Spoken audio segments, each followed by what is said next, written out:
we are now ready to really formulate the proof obligation of refinements. And before I show you the sequence, I would like to do just one more very informal sketch just about what should be included in the hypothesis or the goal of the sequence. And I would like you to really have this diagram ready side by side, because when I do the informal sketch, I'm actually going to refer to the concept that we actually went over earlier.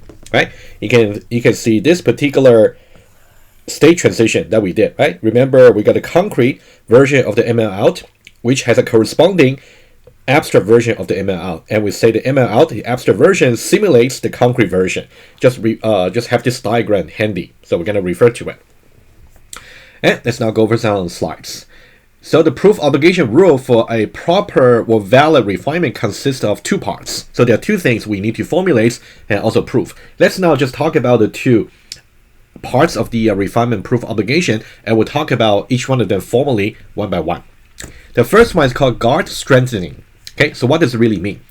And let me just clarify one terminology very quickly. Okay, so whenever you talk about some predicates, let's say two predicates, so what does it really mean when we say one predicate is actually stronger than the other? Let me just talk about it very quickly.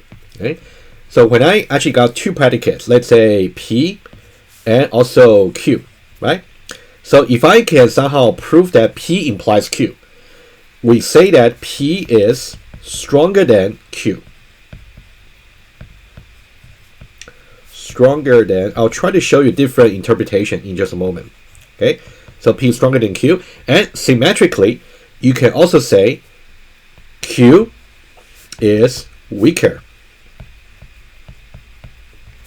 than P, right? So you can say either way. Either you can say something about stronger than, or you can say something about weaker than, right? And let's say a little bit more. Okay, so why do we say stronger and weaker? You can think about, we say that P is stronger in the sense that since it is stronger, so that means we got fewer values that can really satisfy the predicate P. And we say Q is actually weaker because somehow the values that can satisfy this predicate will be fewer, or will be actually more, because it's weaker, so that can actually allow more values to be included. Okay, let's see a little bit more definition here. So what we can do is we can talk about the set of satisfying value. So satisfying value for P and Q. For P and Q, let's say all the values X such that P of X is actually true, right? So this is the set of satisfying value. And if what about the set of satisfying value for Q? So it would be just another set. Let's say all the value X such that Q of X over here. What will be the relationship between this set and this set over here? The answer is, well, you know very well from the set theory, so this should be a subset over here, right? Because there is a possibility that P and Q might be equivalent, in which case the implication will still hold. Let's draw some diagram over here. So let's say if we got this set over here, and also we got another set over here. Okay, let's the stronger one will be this one over here, and the weaker one will be this one over here. So you can think about this is the confinements for the weaker predicates, which is Q. So think about this part here is really the Q, right? You can think about all the Q of X, all such X for which the Q of X is actually true, is a weaker one, and that is actually a superset of the satisfying value for P. So this will be the P of X, which is a stronger one. So potentially, the set of satisfying value for predicate P is a subset of the green one, which is a set of satisfying value for predicate Q. Right? So you can think about over here, this part over here would be the satisfying value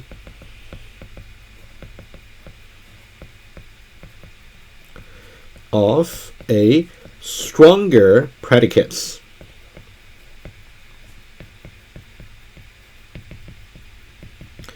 Whereas the bigger set over here, like a superset, it would be the set of satisfying value for the weaker predicates, right? For that one, I don't need to write it down, right? Again, intuitively, we said that this predicate will be stronger. Well, stronger in the sense that if a criterion is actually stronger, that means you got fewer candidates which can meet the criteria, right? And if a criterion is actually weaker, in that case you can get more candidates meeting the criterion. So that will be the intuition about what we said about stronger and weaker. Let's just see one example. Okay, let's say I got two values over here. Let's say I got x larger than 0, and also I got x larger than or equal to 0. Which one is stronger and which one is weaker, right? Well, apparently you got two ways to really say this, right? Well, first of all, we're going to say x larger than 0 is stronger than x larger than or equal to 0, right? Let me mix a little bit more room over here. Right? And or you can say x larger than or equal to 0 is weaker than x larger than 0. Either way, all right? You can either say something stronger than something else, or you can say something is actually weaker than something else symmetrically. Okay, and there are two ways for you to understand this. The first way is you can think about the predicate that you can prove. You can definitely try to prove that x larger than 0 implies x larger than or equal to 0. That's one way you can actually show it, stronger versus weaker. Right? Another way to do it is to think about, are all the satisfying values for x larger than 0 included in the set of satisfying value for x larger than or equal to 0?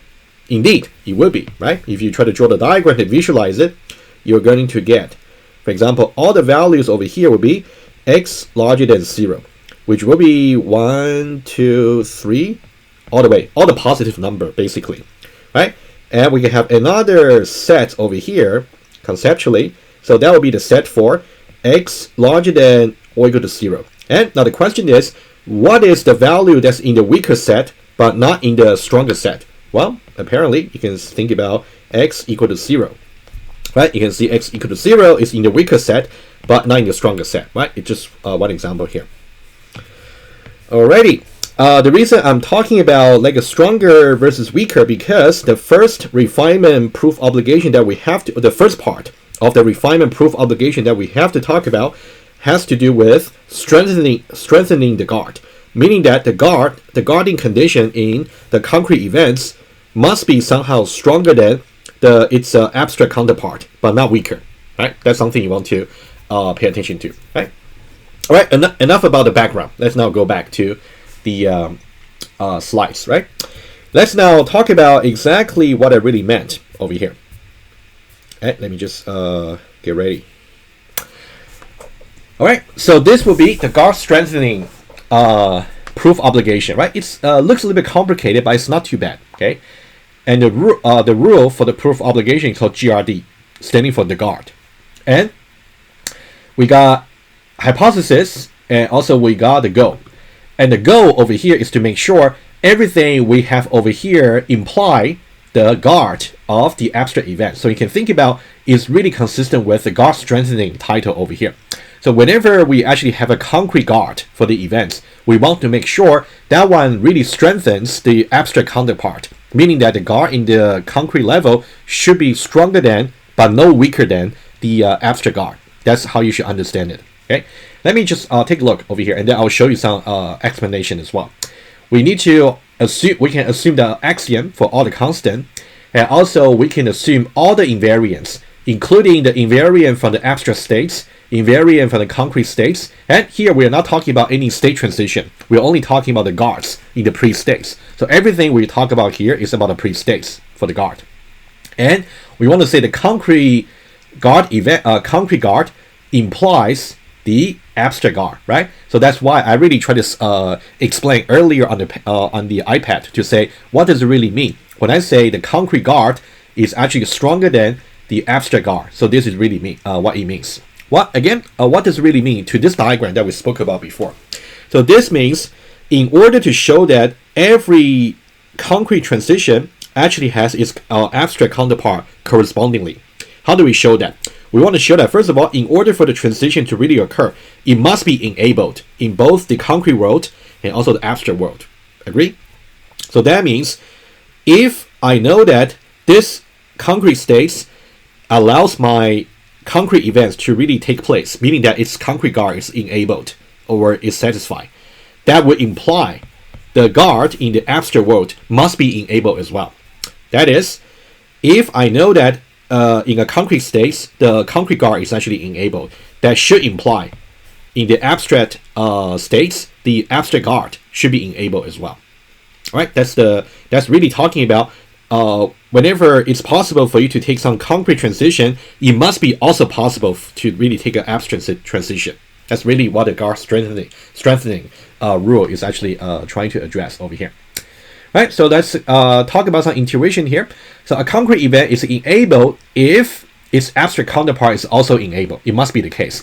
It cannot be the case that if I say my concrete event is actually enabled, but in that particular concrete state, but for its corresponding abstract states, the abstract counterpart is not enabled. That's not allowed. That's not valid. So let me imagine this. If somehow I have this particular concrete states and the MLL is actually enabled, but if somehow the corresponding abstract states is such that the MLL is not enabled, in that case, we don't really have a correspondence over here. In that case, it would be considered as invalid refinements because you actually allowed your concrete transition to actually occur when you have no corresponding abstract counterpart to actually occur. Right? That's really what the this guard strengthening rule is really saying.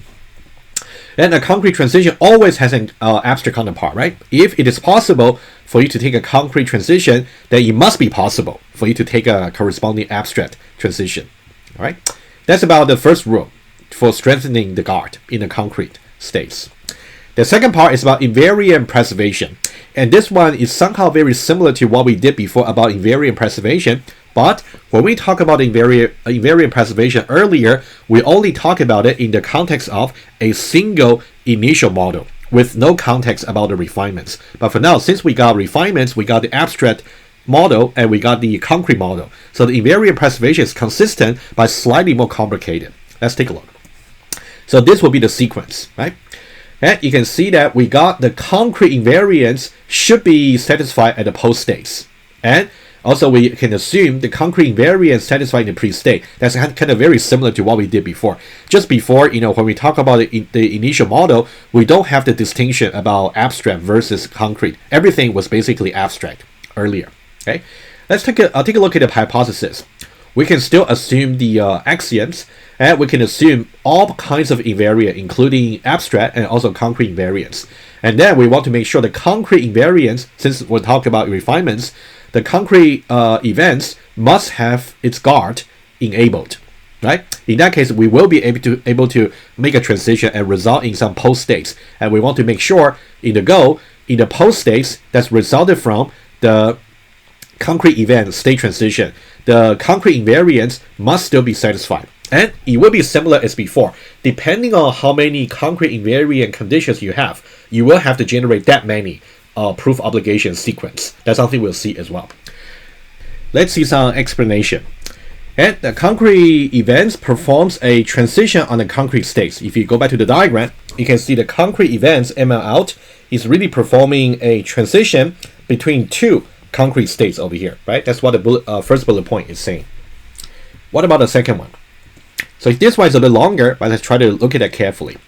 The concrete state transition must be consistent with how its abstract counterpart performs a corresponding abstract transition. That's exactly what we illustrated before, right?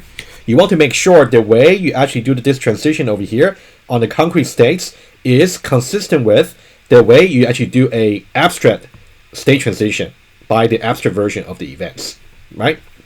And the way we prove this is by saying that in the pre-states over here, we can assume the concrete invariants in the pre-states over here, the concrete invariants and also the abstract invariants on the abstract states are both satisfied. And then, of course, you're also going to assume the guard for this particular event is also enabled. In that case, you will be able to take a transition by the concrete events. And in the post states over here, you want to make sure that particular post states will still satisfy the concrete invariance. That's basically what we're doing, right? So always refer back to this diagram over here, which does show to you about the concrete events and also abstract events. Making sure both are actually consistent. Right, so that's about a very informal sketch. I would say really try to understand exactly what's going on over here and always have the diagram in your mind so that you wouldn't get so much confused. And one more thing to mention is the notes. So we talk about the guard strengthening, the first part, and also invariant preservation for the second part. They're only applicable for the events that might be enabled after the system is launched. So whenever we talk about an event that might be enabled or disabled, that means like events after the system has been launched. So that means we are excluding the discussion for the init events, which will initialize the system. So that means later we're going to talk about these init events separately. Alrighty, so that's about the informal sketch for the two parts for the refinements. And in the coming parts, we're going to talk about, first of all, how we can formulate the guard strengthening proof obligation using a sequence, and we try to discharge the sequence accordingly. And then we're going to talk about how to formulate the invariant preservation proof obligation, and then also we'll try to discharge them as well.